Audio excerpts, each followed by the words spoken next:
Okay, so you want to own a water park. Buy a sprawling plot of land, build towering fiberglass slides, turn on the wave pool, and watch thousands of families pay $60 a head while the summer sun beats down. That's the plan in your head, and it sounds like the ultimate cash-printing summer machine. Walk into any regional water park on a scorching Saturday afternoon in July, and it looks like a license to mint money. The parking lot is overflowing with cars paying $25 just to park. Every tube slide has a 45-minute queue. The lazy river is packed shoulder to shoulder. Cabanas with simple canvas curtains are renting for $300 a day, and parents are happily handing over credit cards for $18 souvenir cups and $14 chicken tenders. You watch that scene and you think, this place must be printing millions. Massive crowds, high ticket prices, cheap water. Simple. Here's the problem. You are looking at the 190-day window of the year that completely blinds you to the brutal financial reality of the other 9 months. The truth is that a water park is not really an entertainment business. It is a hyper-seasonal, capital-devouring utility plant that happens to charge admission to people wearing swimsuits.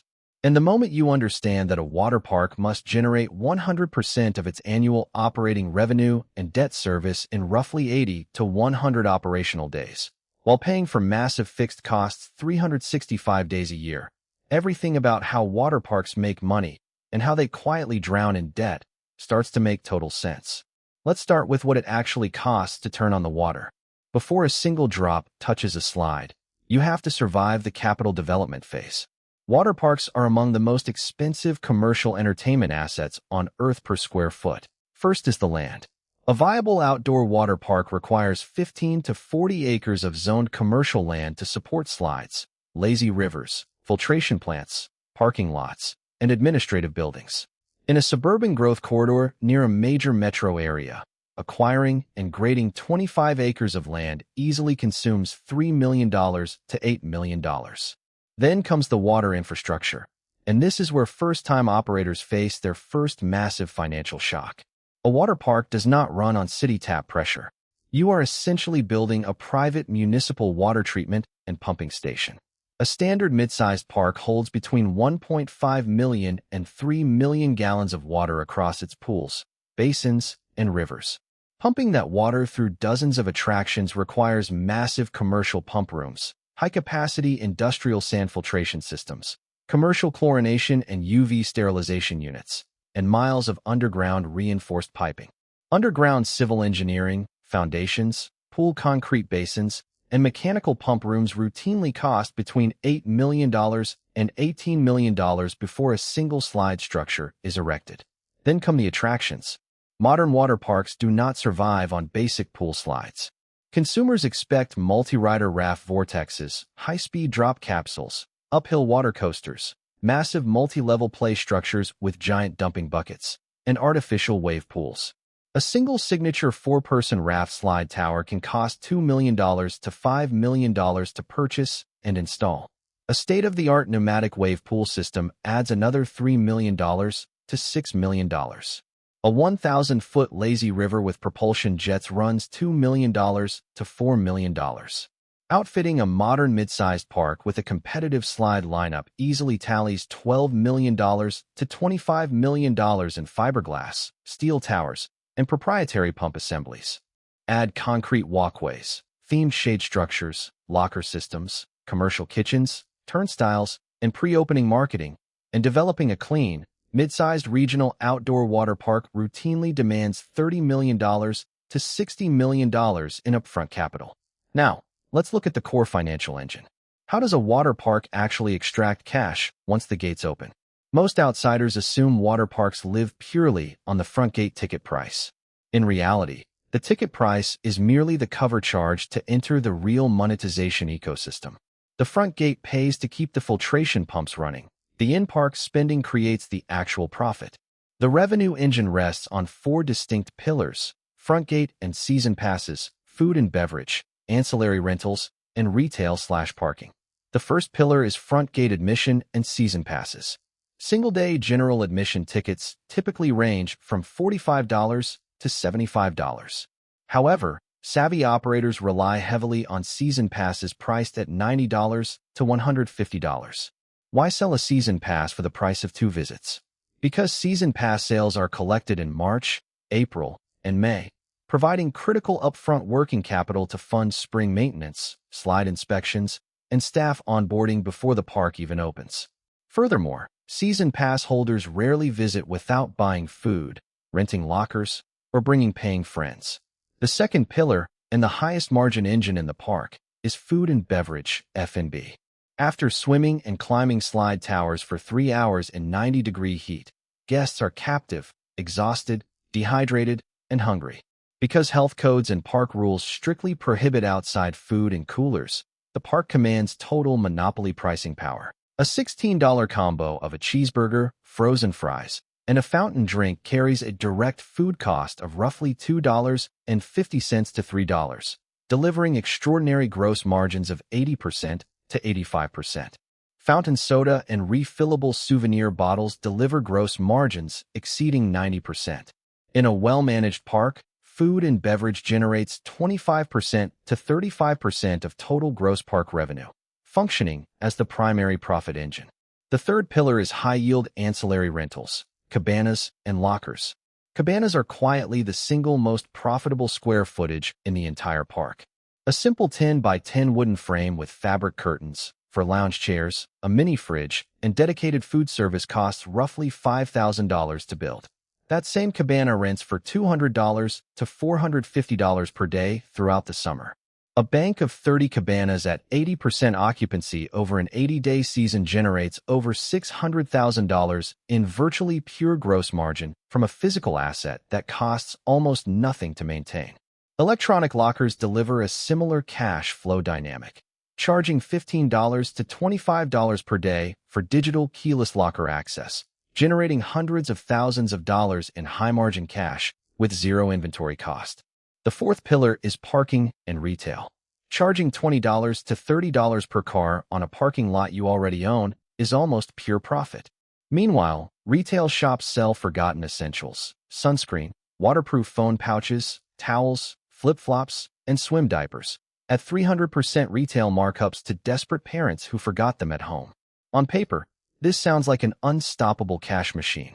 Now, let's look at what can go wrong, because the operational traps in this business are brutal. The first and most ruthless risk is extreme seasonality and weather dependency. An outdoor water park in the Midwest or Northeast has a strictly defined operating calendar, Memorial Day weekend to Labor Day weekend. That is roughly 90 to 100 possible operating days. Within that narrow window, the weather dictating your financial destiny answers to nobody. If it rains on a Tuesday, you lose some revenue. If it rains on 3 consecutive Saturdays in July, your entire season's net profit margin can be completely wiped out. Water park attendance drops by 80% to 95% on overcast, chilly, or rainy summer days. Yet, on those rainy days, your fixed water heating bills, pump electricity, base management salaries, and debt service do not pause. The second trap is massive fixed operational expenses and chemical utility loads. Keeping millions of gallons of water crystal clear, safe, and pathogen-free under blazing sun and heavy bather loads requires staggering chemical and electrical inputs. Industrial pumps running 24/7 to circulate millions of gallons consume thousands of dollars of electricity every single day. Chlorine, muriatic acid, CO2, coagulants, and test reagents run $10,000 to $30,000 per month. Water loss through evaporation, bather splashout, and daily filter backwashing requires thousands of gallons of fresh utility water every 24 hours. The third operational hurdle is massive seasonal labor requirements and sky-high liability insurance. A water park is an intense labor deployment machine. A mid-sized park requires 150 to 300 seasonal employees, primarily certified lifeguards. Because insurance regulations and safety standards mandate strict line-of-sight visual coverage across every pool, slide exit, and river turn, a park cannot cut lifeguard staffing on a whim. Finding, training, certifying, and paying hundreds of seasonal teenage workers in a tight labor market is an annual administrative nightmare. Then comes the insurance bill. Water parks combine slippery concrete, towering heights, rushing water, and screaming children.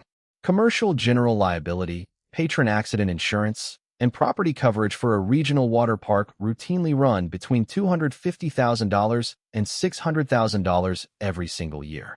Now, let's put all of these moving parts together and look at the actual numbers over a full operating year for a mid-sized regional water park. Imagine a newly developed 20-acre outdoor water park with 15 slide attractions, a wave pool, a lazy river, 30 rental cabanas, and full FBO/food facilities. Total development cost, $40 million.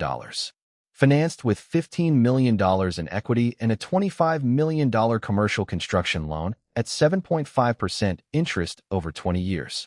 Annual debt service, roughly $2,420,000 per year. Let's walk through two distinct operational scenarios. Scenario 1, the perfect sunny summer. The season experiences 85 operating days with hot, dry weather and minimal rainouts. Total seasonal attendance reaches 350,000 guests. Front gate and season passes. Average blended ticket yield of $38, $13,300,000. Food and beverage, $14 spend per cap at 75% margin, $4,900,000. Cabana and locker rentals, $1,100,000. Parking and retail, $6 spend per cap, $2,100,000. Total gross revenue, $21,400,000. Now, subtract operating expenses. Seasonal labor and management payroll, lifeguards, F&B, ops $5,200,000.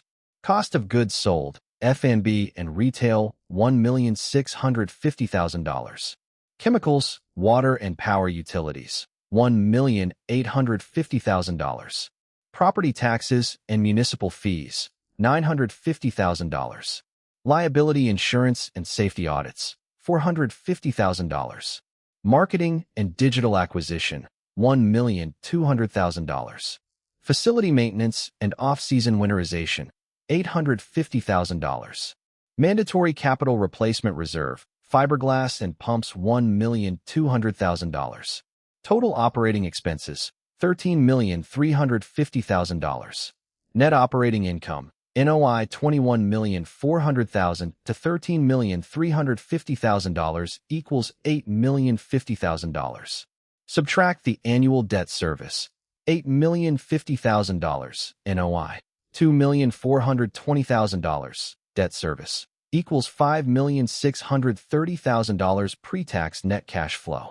On a $15 million equity check, that represents an astounding 37.5% cash-on-cash return. When the weather cooperates, the financial leverage of a water park produces massive windfalls. Now, let's look at what happens when the weather turns. Scenario 2, the rainy, cool summer. A wet summer brings 20 rainy days, including 4 washed-out July weekends. Unseasonably cool weather keeps crowds away. Total attendance plummets by 35% down to 227,500 guests. Front gate and season passes, $34 blended yield due to discounting $7,735,000. Food and beverage, $11 spend per cap, $2,502,500. Cabana and locker rentals, severe drop in demand, $520,000. Parking and retail, $4 spend per cap, $910,000. Total gross revenue, $11,667,500. Now, look at the expenses. You can trim some food inventory and a few lifeguard hours, but your fixed utility base, winterization, full-time staff, and insurance remain stubborn. Trimmed labor and management payroll, $4,400,000. Cost of goods sold, $950,000. Chemicals, utilities, and base power, fixed circulating load, $1,600,000. Property taxes and insurance, unchanged, $1,400,000. Marketing and maintenance, $1,750,000. Mandatory capital reserve, $1,200,000. Total operating expenses, $11,300,000. Net operating income, NOI $11,667,500 to $11,300,000 equals $367,500. Now, subtract the exact same annual debt service, $367,500 NOI. $2,420,000 debt service equals minus $2,052,500 net cash deficit. Read that number again. A 35% decline in attendance didn't just trim the owner's profit. It created an existential $2 million cash deficit. Because the bank's mortgage does not pause when it rains on a Saturday, the owner must write a multi-million-dollar personal check out of pocket just to prevent the bank from foreclosing on a dry, empty park during the winter. So why do people build water parks? Because the operators who survive understand the golden rule of amusement economics. A water park is not an operational playground. It is an extreme financial lever. The successful operators do not just pray for sunshine. They pre-sell 60% of their revenue before Memorial Day through season pass programs and group corporate bookings. They build indoor resort wings to expand their operating calendar to 365 days. They run their food, beverage, and cabana operations with ruthless retail discipline, and they structure their debt with massive cash cushions to survive the inevitable 2-year rainy cycle.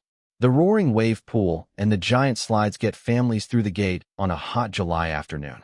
The underlying financial discipline and cash reserves are the only reason there is water in the pool next summer.